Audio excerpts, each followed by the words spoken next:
Congratulations to Naomi and Jimmy Uso. Do the Vision really need to open and close Raw every single week? I predict Bianca Belair will be the next World Women's Champion.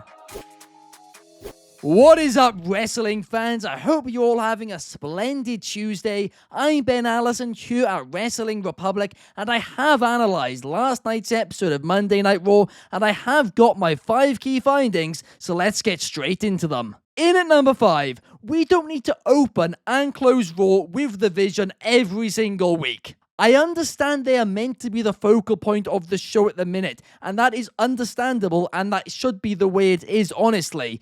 But that doesn't mean they have to open and close the show every single week. I believe there's only been 2 Raws in the past 3 months which haven't both opened and closed with something involving this faction. That is crazy to me.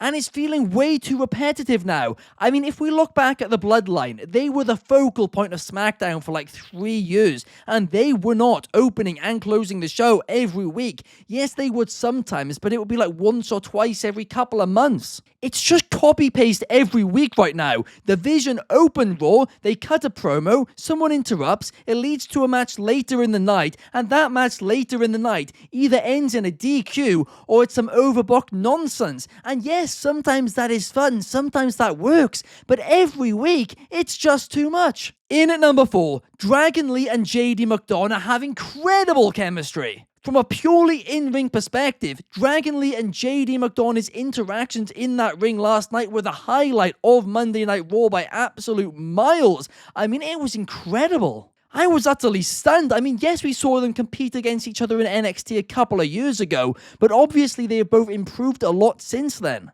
I mean, it's no secret both of these guys are hugely underrated between the ropes, and you guys know me, I have been singing the praises of Dragon Lee for years now. I was a huge fan of him in New Japan Pro Wrestling as Ryu Lee. But even still, this blew me away, and next week, Monday Night Raw, JD McDonough, Dragon Lee, singles action, give them 15 minutes, and I do think both of them will get over as singles competitors, because I do think, based on last night, they will just basically blow the roof off the arena, because that is how good they looked. Please, please, please, Triple H, book it. In at number 3, congratulations to Naomi and Jimmy Uso. I'm so happy for both of them. Naomi discussed on Stephanie McMahon's podcast last night that she actually didn't know she was able to get pregnant. She actually thought she probably wasn't. So the fact this happened is kind of like a miracle for her, and I'm so happy for them. And some people online are saying this is bad timing. And look, from a purely WWE perspective, fair enough, you can say that. But guess what? Life isn't just professional wrestling. Life is more than just your career. And for Naomi, I mean, for this to happen at any time is absolutely amazing. And truthfully, if we're talking about her career right now, she's on the top of her industry. She knows that when she comes back, she is going to have a lot of job security. She's completely fine. So I actually don't think from her perspective, it's even a bad time at all either. But even Jimmy Uso said on the Stephanie McMahon podcast last night that Naomi was upset that she left some of her fans down, and she absolutely has not done that. Like I said, some things are bigger than wrestling, and this is certainly one of those things. Congratulations to both of you.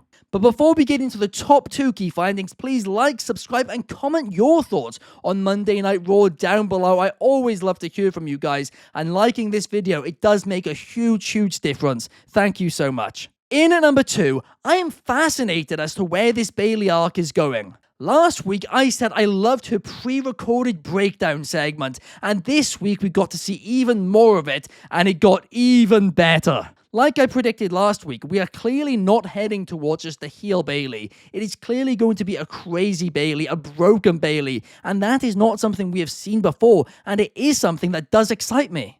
And her hearing voices last night, that was gold. I'm really fascinated as to where this is going to go. But the one thing I will say is I hope somehow, some way, she ends up on Friday Night SmackDown. Because she's basically faced everyone there is to face on Monday Night Raw. But more importantly, even than that, you can work her towards Tiffany Stratton. Because Tiffy needs new opponents. And a babyface Tiffany Stratton versus a crazy heel Bayley, that's something unique and fresh for both of them, and I would love to see that, and I definitely hope that is the direction that they go in. And in at number 1, I predict Bianca Belair is going to be the next Women's World Champion. Let's face it, both Io Sky and Rhea Ripley are clearly in a storyline together, so they are out of it. Same for Asuka and Kairi Sane, and Liv Morgan is still set to be out injured for months. And I can't see either Roxanne or Raquel holding the belt right now. So the only two realistic options on Monday Night Raw are Stephanie Vaquer, who I do think it's a little bit too early to give it to her yet, and then also Bayley, who I think it's too early to give her a title in her new gimmick. So just like that, we are out of options on Raw, but we just saw Sami Zayn got traded to SmackDown, but traded for who, you might ask? I think traded for Bianca Belair. I mean, technically, Bianca Belair was on Raw during the Road to WrestleMania season, but officially, she is still on the SmackDown roster. The brand split might as well be non-existent at this point, but my point is I do think after Clash in Paris, the direction for Naomi was going to be feuding with Bianca Belair anyway. So I reckon they're just going to put the belt on Bianca Belair and eventually perhaps work her toward Rhea Ripley at WrestleMania, I guess. I still do think the original plan was going to be Bianca Belair, Jade Cargill, and Naomi at WrestleMania this year, but I don't think they're going to do Bianca versus Jade as a one-on-one match. So maybe we will finally see one-on-one Belair Ripley. I'll be all for that anyway. Now, usually, this is the part of the show where I answer some of your thoughts from last night's episode of Monday Night Raw, but I'm going to be completely honest, I just fully forgot to send it last night. So we got no thoughts. So I guess it's the end of the show. Thank you guys so much for watching. I will be back on Saturday to talk about Friday Night SmackDown. Have a good one. Peace.